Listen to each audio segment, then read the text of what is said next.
Hey guys, welcome back to my channel. And we're shooting in the afternoon for a change. Doing movie reviews in the afternoon. Normally I do them at late at night. However, I do not have internet on at the moment, and because of that I'm not able to work. And it's going to be 2 to 3 hours before I get the internet back up and running again. So why waste time, and let's shoot a video in the meanwhile, right? Just to pass the time. So we are continuing with a look back at the 1978 Battlestar Galactica television series, the science fiction television series that started the franchise of Battlestar Galactica, and this is the final episode with number 24. And this is called The Hand of God. This is the only episode in which there are that shares a title with the reboot series as well, and they have just a couple of things in common. But yeah, there are a few other interesting things about this particular episode. So going into it, we initially start off with a double date. Basically, Apollo seems to be semi-dating Sheba at this point, and Starbuck and Cassiopeia. Since Athena's been written off the show, it's Cassiopeia who is the main love story for Starbuck. So Apollo is leading Sheba, Starbuck, and Cassiopeia to an area of the Galactica which none of them are aware about, and it is basically a dome which has got kind of a dome that you can actually see out to and look at the stars. So apparently, we also get to know that the Galactica is actually 500 years old. That's amazing. I mean, this ship is 500 years old. Yes, of course, it has been updated over the years, but still, 500 years, that's a long time. And she has several chambers initially like this, but this is the only one that remains, and nobody actually goes up to this area. In fact, most people don't even know that this area exists anymore, because they used to use this to actually navigate use the stars to navigate their point in space. But since technology has improved quite a bit over the last 500 years, they have become kind of obsolete. But it is a kind of a wondrous thing to actually stand there, or actually sit there and stare out at the dome. So it's kind of even a romantic thing, and that's what they actually go out there for. Although Apollo is more dreamy, and he is more of a dreamer, and he actually wants to see the stars. So he wants to share this with his best friends. They managed at the device there. They actually managed to get an ancient style radio signal, or a signal basically, and they don't use this anymore, but they're surprised that they're actually getting it. So they know that it's coming from somewhere. They don't know exactly where it's coming from, but they know it's coming from ahead of them, and they get the signal, but it's too grainy. They can't really see anything happening. They later take it on to have the signal shown to Boomer, who was sleeping at the time, and has one of the funny episodes, and where he is almost completely naked in front of everybody, and he tries to clear it up, but that's all they can. They don't actually get to see what exactly the signal is all about, but they hope it's from a civilization that is friendly. They also happen to detect a Cylon base star, which is in a part of the star system in front of them, on patrol. There are 5 planets. Some of them are habitable. They find a base star that's hidden behind one of the planets. So using Baltar's help in exchange for freedom. Now this was that surprising. Baltar says he can help guide them to where they can go, sneak into the base star, to the control center, and destroy it. It will be guarded by only one Cylon Centurion. So Apollo and Starbuck, of course, decide that they want to go and plant a explosive inside that will help destroy the command center and the weapons, and that thereby Galactica can actually attack and destroy the Cylon base star. Because Adama is tired of always being on the run. He wants to go for the offensive this time. So this is what they decide to do. Baltar is given. Baltar wants his freedom in exchange. So Adama offers that Baltar would be dropped off at a habitable planet that they pass with adequate provisions and shelter. And Baltar also wants a short-range communication device so that he can be picked up by the Cylons after the Galactica and the fleet are far enough away. So Adamo says it will not be long range; it will definitely be shorter range. There is a moment of this is some of the more touching scenes in which both Cassiopeia and Shiva plead with Apollo and Starbuck not to go on this on a mission, because they have to go on using Baltar's Cylon radar, armed with a device that will show the Galactica that it's actually them, with a signal that can actually show it's actually them, so that they don't actually attack them and destroy the other Cylons instead. So they sneak in onto the Battlestar, and that's how they get to the using Baltar's directions. They go to the command center. So Shiva actually tells Apollo that he doesn't have the monopoly on loneliness, and she feels that after the death of his wife, and we don't see Boxy for a long time, but still she says after the death of his wife, he seems to be volunteering for all the more dangerous missions, and she kind of lets know that she's lonely herself. She doesn't have a family, and the fact that she has feelings for Apollo. There's a tender moment there, as well as a moment with Cassiopeia and Starbuck. And Starbuck tells her that he does see that it is kind of dangerous, but at the same time he feels that it needs to be done.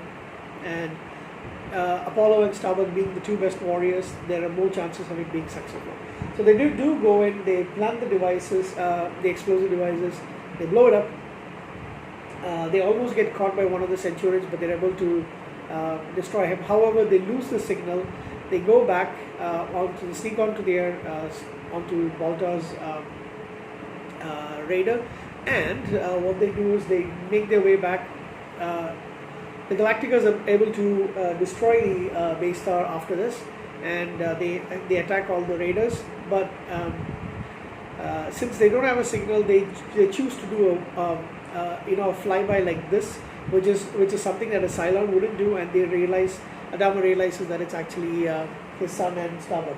So they come back as heroes, and everything is good. They all recall all the Vipers back, and they start going in. Once they're safely aboard, Apollo and his friends return to the celestial chambers, and they look for I just realized that it's actually called a gamma frequency, and that signal they're not able to detect it anymore. They don't know where it is from. They decide to leave it as something that hopefully they might get, so they don't actually get to find out what happens. However, while he is leaving, he manages to accidentally press a lever, and that clears up the signal a little better. He's able to see it. I mean, the signal is actually received, but they don't see it, right? And it happens to be the transmissions of the Apollo moon landing, which was sent from Earth, right? And they missed it. And that is the end of this particular episode, which is the final episode of the season 1, and of course forms a final episode for Battlestar Galactica, the 1978 series, which is sad. I would have wanted, definitely, like I've been mentioning and all this, I really wish they had made a lot more. I wish the networks weren't stupid enough. I know it was an expensive show to make at the time, but at the same time, I think it would have been absolutely wonderful to have like 5 to 6 seasons of this particular series. It's an amazing one, and unfortunately we never get to know what's going to happen. Of course, there is Galactica 1980, which is set something like 30 years after the events of this, but there are some points that I do want to bring up. So like I mentioned, it's both the season and series finale of the original series. There are no guest stars and introduces no new characters. And we get to find out that the Galactica is 500 years old.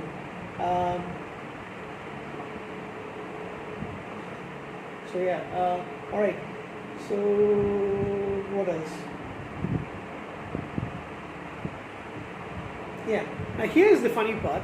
When we get to, they were leading to be that possibly this was actually set hundreds or even thousands of years into the far future that the series basically is, and therefore Earth would most likely be far along technologically more advanced to actually help out the colonies, the colonial fleet. However, in Galactica 1980, we find out that no, and remember, Galactica 1980 is actually set 30 years after the events of this particular show, and we actually find out that it's current day for that time, which will be 1980 Earth. So that actually doesn't pan up. I think they had to change their plans because again for budgetary reasons, of course. So that doesn't make sense, but at the same time, what can you do?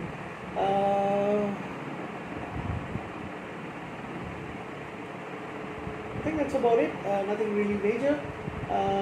Yeah, so in theory, the actual first transmission should have been the opening ceremonies of the 1936 Summer Olympics, which was in Berlin, opened by Hitler.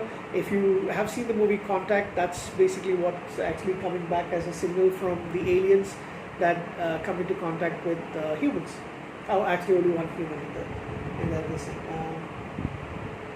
So we don't know what happens to Baltar after this, because Adama promises him, but does he actually follow through? Where Adama is supposed to be an upstanding member.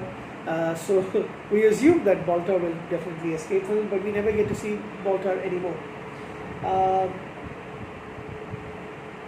And had it occurred, how would the civilians of the Quorum of 12, the Council of 12, how would they actually react to it? Because Adama seemingly has given the promise without consulting them. But you would argue that this is a military decision, so maybe they can go shove it.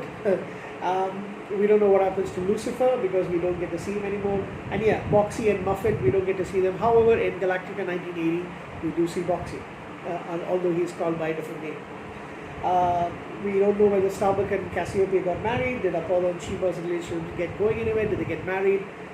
No idea what happens. None of these, except for the part about Boxy, none of the other answers are actually answered. None of the questions are actually answered. What am I saying? The current state of Earth, like I mentioned, here it does seem that it will be far off in the future, but as we find out, it's actually 30 years from it doesn't really pan out. That's the funniest part. So, yeah. And Apollo never starts recording these signals, so that's basically it. That's it. So that's the end of the 1978 television series Battlestar Galactica. The only season that we get, unfortunately. But here's the funniest part. I always thought this show was actually much longer than it was until I started watching the show once again. And that's mainly because having seen several of the episodes over periods of many years, that's the same for V, the other science fiction television series that was big part of my childhood. And the reason is because I've seen them many times over the years. It just kind of feels like there's a lot more. Battlestar Galactica is an amazing television series. I think there was a part in the middle of it where I didn't really care much for. I mean, I do care for it, of course, but I think that some of the episodes don't really match up. This is a really good episode. I give this one an 8 out of 10. But they seem to have, left the Cylons far behind.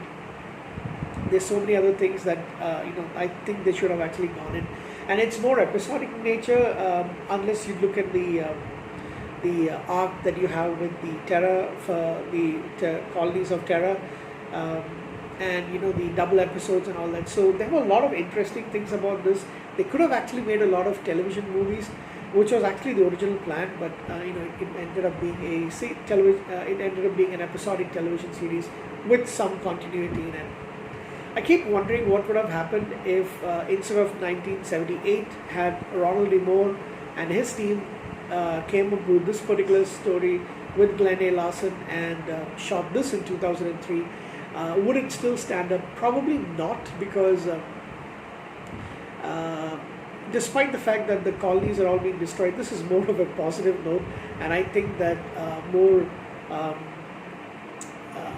kind of dire situation, like you see in BSG at that particular point in time, people were tending to like that more.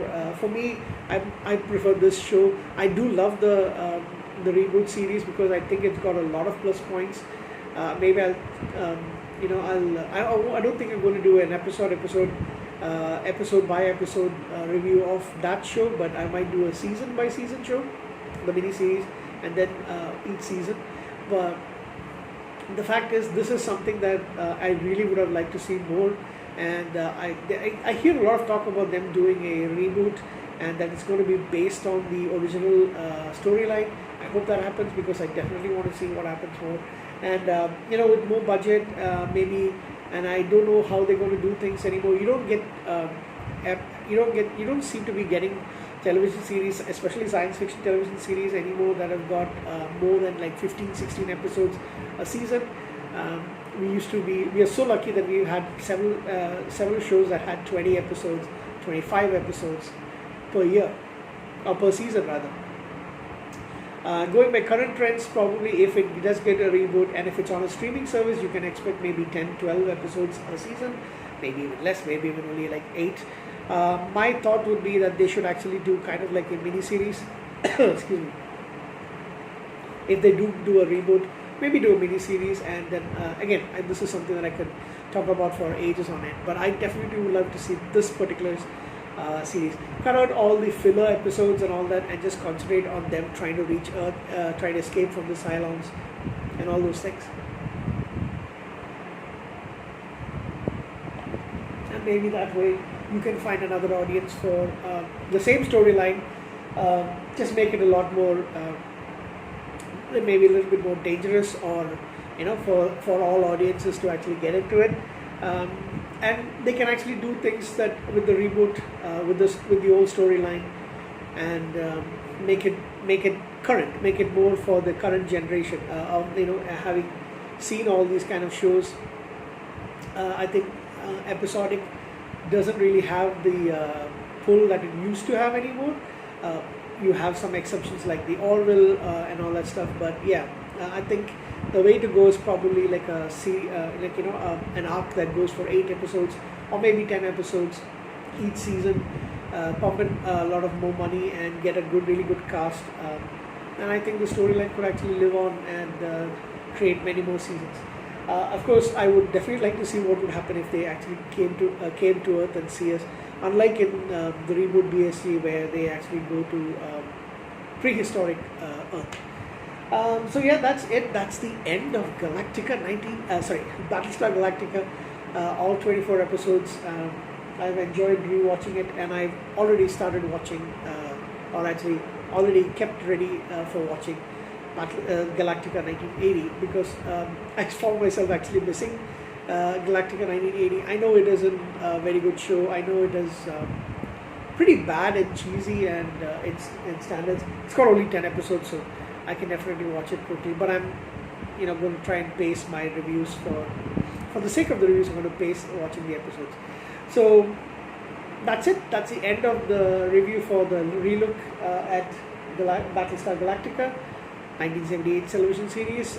Overall, I would give the show an 8 out of 10. I really love it. Amazing.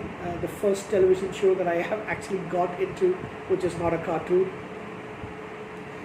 From the tender age of like 4 years old, both this and Galactica 1980. I don't really remember which one I watched first, but I think it was probably Galactica 1980, and then BSG, maybe, because they showed it in reruns quite a few years. So I really love this. So I'm thankful to all the actors, the producers, the creators of the show, the directors, the crew, the cast. I love this. It's something that I absolutely adore. So thank you for coming along with this journey with me, and if you've enjoyed it, please give me a thumbs up, and share it if you want to, or put down your comments. That's more than enough. Thank you guys, and we'll see you on the episodes for Galactica 1980. Thank you.